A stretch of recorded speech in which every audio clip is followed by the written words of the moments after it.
خون ہماری باڈی میں، اس کو حرام قرار کیوں دیا گیا؟ اکارڈنگ ٹو اسلام بھی بتا دیں، اور جو باقی پوائنٹ آف ویو اس میں بھی ذکر ہے۔ یہ اس سوال کے دو اجزاء ہو سکتے ہیں۔ ایک تو یہ کہ آپ نے سوال میں پوچھا نا کہ ہماری باڈی میں، تو انسان تو پہلے ہم نے جس کیٹیگری میں ذکر کیا نا کہ حرمت کے 7 اسباب میں سے ایک سبب انسان کا تکریماً لہو و تشریفاً لہو، کہ انسان کی باڈی کا، اس کے جسم کا کوئی بھی حصہ، اس کا استعمال کہیں بھی کھانے پینے میں یہ وہ حرام ہے۔ ٹھیک ہے، یہ کیوں ہے؟ یہ تشریفاً لہو اور تکریماً لہو۔ جہاں تک بات ہے جانور کی، تو دیکھیں اس میں ہمیں اس قرآن کریم کی آیت کی طرف متوجہ ہونا پڑتا ہے کہ انما حرم علیکم المیت والدم ولحم الخنزیر۔ اب یہاں پر جو الدم ہے، الدم یہ کیا ہے؟ دم مسفوح، بہنے والا خون، دم سائل، اور یہی حرمت کی بنیاد ہے۔ اور میڈیکل سائنس بھی اس چیز کو، اور اینیمل سائنسز بھی اس چیز کو یقینی بناتی ہیں کہ جانور کے اندر یعنی جو مختلف بیماریاں ہیں، صحیح ہے، ان بیماریوں کا ایک بہت بڑا سبب جو ہے نا وہ یہ دم مسفوح اور دم سائل بن جاتا ہے۔ اور اگر یہ دم جو ہے نا پوری طرح اگر بلڈ ریموول نہ ہو تو اس کے نتیجے میں جو ہے یہ نقصان دہ ہوتا ہے۔ اور جو میں نے ذکر کیا نا پہلے ذبیحہ کا، یعنی ہماری شریعت کے مطابق، یا کوشر کا یہودیوں کے مطابق، یا سٹننگ کا عمومی جو مغربی تصورات ہیں اس کے مطابق، اب آپ اس چیز کو دیکھیں کہ یعنی جانور کا سارا بلڈ نکلتا ہے، اس کی بنیادی جو ایک حکمت ہے، ایک سائنس ہے نا اس میں، وہ کیا ہے کہ جب کسی جانور کا ذبیحہ ہوتا ہے تو ظاہر ہے کہ اس کی چاروں رگیں کٹ جاتی ہیں، اس کے 2 شہ رگ اور اس کا سانس کی نالی اور خوراک کی نالی، تو چاروں کٹ جاتی ہیں۔ اب اس کے نتیجے میں کیا ہوتا ہے کہ بلڈ جو ہے وہ نہیں پہنچ رہا، دماغ تک بھی نہیں پہنچ رہا، اور پوری باڈی کو کنٹرول کرنے والا تو برین ہے، دماغ ہے، کہ جس کے سگنلز ہوتے ہیں جو پوری باڈی کو کنٹرول کرتا ہے۔ تو اس جانور کو حرام مغز کے ذریعے، اس لیے کہ حرام مغز بھی دماغ ہی کا حصہ ہے، تو حرام مغز کے ذریعے سگنل جو ہے وہ دل تک، ہارٹ تک پہنچتے ہیں کہ بلڈ نہیں آ رہا۔ تو ہارٹ بیٹ میں جو اضافہ ہوتا ہے تو اس کی 2 وجوہات ہوتی ہیں۔ ایک تو یہ کہ وہ جو سگنل ہے تو برین تک بلڈ کی رسائی اس کو یقینی بنایا جائے۔ دوسرا جو ایک انہونی، ایک انوکھی عجیب کیفیت سامنے آ گئی جانور کے، تو اس میں جب وہ تڑپتا ہے، جب وہ پاؤں مارتا ہے کہ کہیں بلاکیج ہے، کہ کہیں پہ کوئی مسئلہ ہے، اور اس عمل کے نتیجے میں وہ بلاکیج ختم ہو جائے اور بلڈ کی رسائی جو ہے وہ یقینی بن جائے۔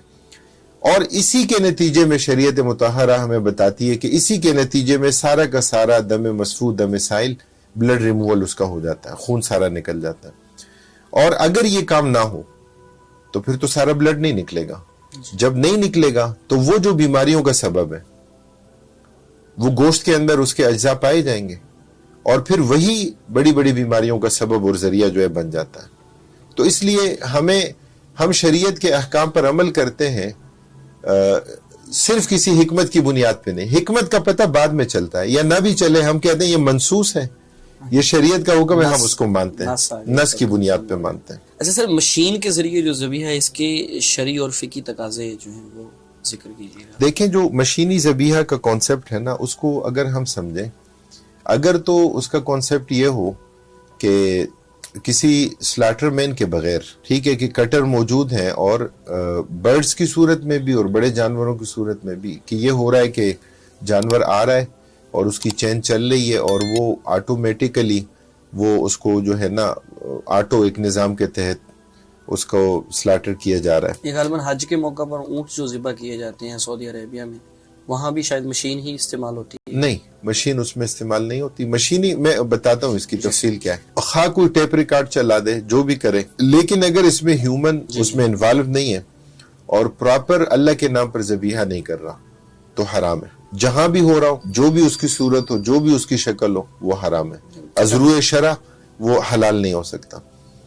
دوسرا یہ ہے کہ مشین سے مدد لی جائے۔ مشینی ذبیحہ نہیں ہے، لیکن مشین سے مدد یہ لی کہ جانور کو آپ دیکھتے ہیں قربانی کے موسم میں، یعنی جو لوگ پراپر قربانی نہیں بھی کر سکتے. کئی جگہوں پہ جانور بدک جاتے ہیں, نقصان بھی ہو جاتا ہے اور وہ بھاگ جاتے ہیں, کچھ ہو جاتا ہے. بعض جگہوں پہ فائر کرتے ہیں لوگ, انوکھے نئے تجربے کرتے ہیں. اچھا, اب ہوتا ہے کیا سلاٹر ہاؤسز میں کہ اس کے لیے باقاعدہ ایک پلیٹ فارم بنایا, اس کے لیے ایک کیچر بنایا اور اس کو لا کر پراپر ایک طریقے سے, اور اس میں صرف ایک سلاٹر مین انوالو ہے کہ اس کے سامنے اس جانور کی گردن آ گئی ہے اور وہ اس جانور کی 4 رگوں کو کاٹتا ہے قبلہ رخ ہو کر بسم اللہ اللہ اکبر پڑھ کر.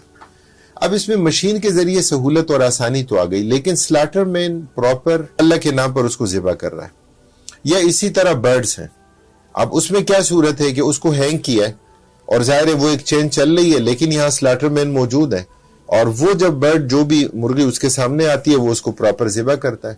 وہ چین چل رہی ہے. کبھی کبھی ایسا بھی ہوتا ہے کہ ہم نے دیکھا بعض جگہوں پہ کہ مطلب وقت اس کو پراپر نہیں ملا تو کوئی مرغی درمیان میں رہ گئی, تو کچھ فاصلے پہ ایک اور بندہ جو ہے نا سلاٹر مین وہ بھی تو